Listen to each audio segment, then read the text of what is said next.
একটা গণ অভ্যুত্থান হয়েছে এবং অনেক লোক মারা গেছে, মানুষ মারা গেছে, কোনো সন্দেহ তো নাই, 1400, 1500, 2000 হটেভার ইট ইজ, মানুষ মারা গেছে। এখন এটা ইউএন রিপোর্টেও তাই আসছে, কতজন মারা গেছে, 1400 মারা গেছে।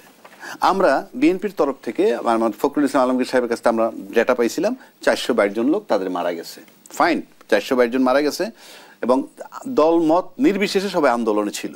এখন আসেন আপনি সিম্পল এই জিনিসটাও চিন্তা করেন, 422টা জন মারা গেলে 422টা পরিবারের মায়ের কোল খালি হয়েছে, সেক্ষেত্রেও তো আমার একটা জেদ কাজ করা দরকার যে বিচারটা খুব জরুরি দরকার, বিচারটার প্রতি গুরুত্ব দেওয়া দরকার। আচ্ছা, আর অভ্যুত্থানের কৃতিত্ব যারা চাচ্ছে তারা ছাত্ররা বলতে তারাই সমন্বয়ক বা যারা আছে। আমি এখানে একটা জিনিস সিম্পল বলতে পারি, আন্দোলন কাকে বলে সেই জায়গাটা আগে যাইতে হবে, সেই আন্দোলনটা কিভাবে আমরা নিছি। আন্দোলন যদি এই হয় যে আমরা আন্দোলন করতেছি, মাঠে নামছি, নামার পর এসে রিপোর্ট করলো যে গুলি মারছে এবং সাউন্ড গ্রেনেড হয়েছে প্রচণ্ড, আমরা চলে আসছি, এটা গেল একটা আন্দোলনের রূপ। আরেকটা আন্দোলন, ছাত্ররা যখন 36 তারিখে আন্দোলন করে 36শে জুলাই পর্যন্ত, তখন পুলিশের ভার্সনটা স্বরাষ্ট্রমন্ত্রীকে বলে মারিয়াডা মরেয়াডা বাকিডি সরে না। আপনার দুইটা জিনিস পার্থক্যটা আপনাকে বুঝতে হবে, একটা হলো সাউন্ড গ্রেনেড এবং গুলি আমরা চলে আসছি, আর একটা হলো কি মারিয়াডা মরেয়াডা বাকিডি সরে না। তার মানে কি ফার্ম ডিটারমিনেশন, তারা জীবন দেওয়ার জন্য প্রস্তুত ছিল, সেই রাইট হোক রং হোক।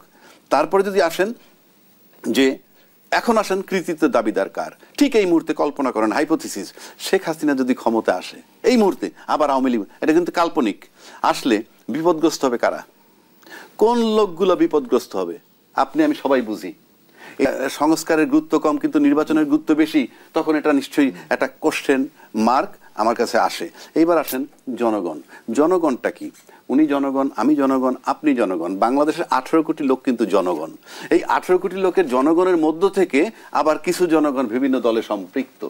এখন বাংলাদেশে যদি আমরা দেখি একটা দলের সর্বোচ্চ সাপোর্টার 35% আমরা পাই, তাই না, 35% পাই, তাহলে কি হইল 35% ভোট যদি ধরি, আবার 35% জনসংখ্যাও যদি ধরি, তাইলে সবচেয়ে বড় দল যে দুটি আছে তারা বলতে পারে, যখন কোনো বক্তব্য তখন বলতে হবেই যে আমাদের এটা বক্তব্য আমাদের দলের যে জনগণ সেই দলের জনগণের পক্ষে, তার মানে 35% লোকের পক্ষে আপনার বক্তব্য, বাকি 65% কিন্তু আপনার না।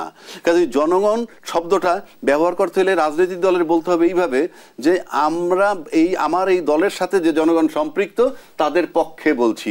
আপনি সব জনগণ নেন কেন, আপনার যে পরিমাণ জনসংখ্যা জনগণ আপনার পক্ষে আছে তারা আপনার, বাকিরা তো আপনার নয়। কাজে জনগণ ভেগ টার্ম এটা ব্যবহার করতে পারবেন না, করা উচিত না, মানুষকে বিভ্রান্ত করা হয় যে জনগণ একটা ভেগ টার্ম।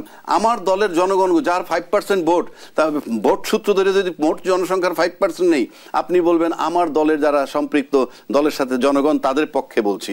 আপনি একটা কথা বলে বলবেন জনগণের পক্ষে, মানে 18 কোটি লোকে বলছে, নো, জাস্ট আপনার দলের। সুতরাং যে যে স্ট্যান্ডটা নেবেন সেটা তার দলের, এগুলা যোগফল হিসাব করে সরকার সিদ্ধান্ত নেবে জনগণ বলতে কি বোঝায়, কার পক্ষে কতটা জনগণ। এই একটা জিনিস। আর একটা জিনিস আমি লক্ষ্য করে দেখলাম, আমরা অতীতেও করছি আসন বন্টন। আসন বন্টন মানে কি, কার দেশ কে বন্টন করে, অতীতেও তাই হয়েছে। যেমন ধরেন উনি একটা দলের আমি একটা দলের, দুইজনে মিলে গেলাম, কি তোমার সিটে ভাই আমি আমার দল ক্যান্ডিডেট দিব না, আমার লোকও তোমাকে ভোট দিবে, তাহলে হইল এটা গণতন্ত্র। আমার লোক তার লোকেরে ভোট দিবে, এটা গণতন্ত্র। প্রত্যেকের ইন্ডিভিজুয়াল নির্বাচন করতে হবে, জোট ফোট পরে কে কার সাথে সম্পৃক্ত হবে। আমরা দেখতে চাই সুষ্ঠু অবাধ নির্বাচনটা কিভাবে হয়। আপনার এলাকায় আপনি দাঁড়াবেন, সেখানে আমার সমর্থন আমার প্রার্থী না দিয়ে বলবো আমার লোক আপনাকে ভোট দিবে, তারপরে পাশ করে আসবেন, তাহলে আমার লোকগুলা তো স্বাধীনতা নাই। যেটা দলে জোটে হয়, প্রার্থী দিল না, বললো যে এখানে অমুক দলের প্রার্থী, আমার প্রার্থী দিব না, আমার দলে তোমাকে ভোট দিবে। তার মানে কি হলো, তাহলে তো আমার যে ভোটারটা সেই ভোটারটা তো ইনফ্লুয়েন্সড, তাকে আমি ফোর্স করছি। কোথায় গণতন্ত্র? এগুলো চেঞ্জ হইতে হবে এবং এটার জন্য যে সংস্কার দরকার, আমূল পরিবর্তন দরকার এবং চেঞ্জ হবে। বাংলাদেশ এখন সেই আগের জায়গায় নাই, আমি আপনাকে মনে বলিয়ে দিচ্ছি। 5ই আগস্ট বাংলাদেশে কেউ কল্পনা করে নাই শেখ হাসিনা চলে যাবে, যখন তার পুলিশ প্রশাসন আর্মি মিলিটারি সব তার, রাস্তাঘাট সব তার, সাউন্ড গ্রেনেড আকাশ থেকে মারে সবই তার, তারপরে সে পালাইছে। তাহলে আপনাকে বুঝতে হবে এখন কেউ কোনো পদে একেবারে কঠিনভাবে স্থির থাকবে নো, আপনার নিজের দল থেকেও বিস্ফোরণ হতে পারে। তরুণ সমাজ, নবীন সমাজ তাদেরকে আপনাদের জাগ্রত হইতেছে এবং সেদিকে আপনাদের খেয়াল রাখতে হবে। অ্যাডভোকেট আবু হেনা রাজ্জাকী, বেশ কিছুদিন ধরে ছাত্রদের নতুন রাজনৈতিক দল নিয়ে আলোচনা যেমন হচ্ছে তেমন সমালোচনাও হচ্ছে। গুঞ্জন রয়েছে উপদেষ্টা রাহিদ ইসলাম পদত্যাগ করবেন মঙ্গলবার এবং দল ঘোষণা হবে এই সপ্তাহেই। শোনা যাচ্ছে সেনাবাহিনীর সাবেক কর্মকর্তারাও যোগ দিচ্ছেন ছাত্রদের নতুন রাজনৈতিক দলে, এবং ছাত্ররা যেমনটি দাবি করছে নতুন রাজনৈতিক দল নেতা নির্ভর নয়, হতে যাচ্ছে নীতি নির্ভর। আত্মপ্রকাশের অপেক্ষায় থাকা ছাত্রদের নতুন ধারার দল নিয়ে কি প্রত্যাশা রাখছেন? দেখেন, আমি একটা নিরপেক্ষ লোক হিসাবে যদি বলি, নতুন দল হতেই পারে, কিন্তু অন্য যারা রাজনৈতিক দল যারা আছেন তারা হয়তো বলবেন নতুন দল হতে পারে, কিন্তু অ্যালাউ করব না। আমি কেন করব না? বাজারটা আমার, এখানে আমার প্রোডাক্টটা বাজারজাত করে ফেলছি, সেখানে আরেকজনের প্রোডাক্ট নিয়ে আসবে, তাহলে তো আমার ক্ষতি হবে ন্যাচারালি। আর 2 নম্বর হলো এই যে নতুন রাজনীতি, ইদানিং আমরা একটা শব্দ শুনতেছি কিংস পার্টি কিন্তু এখন পর্যন্ত আত্মপ্রকাশ করেনি। ইনফ্যাক্ট কোনো দলের নাম আমরা পেয়েছি? আমরা কিন্তু কোনো দলের নাম পাই নাই। বাংলাদেশে কিন্তু কিংস পার্টি বলতে কি বোঝায় সেই সংজ্ঞাটা আগে যেতে হবে। কিংস পার্টি বলতে বোঝায় ওইটা যিনি ক্ষমতায় থেকে একটা দল করবেন এবং সেই দলটার প্রধান হবেন যারা ক্ষমতা আছেন তাদের ভিতরে যে প্রধান, অতীতে যেগুলো কিংস পার্টি যেভাবে হয়েছে। সুতরাং এখানে এখন পর্যন্ত কোনো পার্টিই হয় নাই, এখন পর্যন্ত নাম হয় নাই, নিবন্ধন হয় নাই। তারপরে আমরা বলবো পার্টিটা কিংস পার্টি নাকি, তার আগেই আমরা বলতেছি কি আসলে আমরা খুব অস্থির চিত্তের এবং আমরা মনে খুব ইনডিসিশনে ভুগি যে আমরা কখন কোথায় কি বলতেছি, আমাদের ইনডিসিশনে যথেষ্ট। সুতরাং খুব স্থির চিন্তা করে শান্ত মাথায় চিন্তা করতে হবে। আর রাজনীতির মতৈক্য, নির্বাচন যদি সুস্থ নির্বাচন পাইতে হয়, নির্বাচন ইউনূস সাহেবের কাছ থেকেই নিতে হবে। ইউনূস সাহেব যদি নির্বাচন না দেন তাহলে কিন্তু তৃতীয় একটা পক্ষ আবার আসবে ক্ষমতায়, কারণ যারা নির্বাচন চাচ্ছে তারা ক্ষমতায় বসতে পারবে না, তাদের প্রক্রিয়া নির্বাচনের মাধ্যমেই।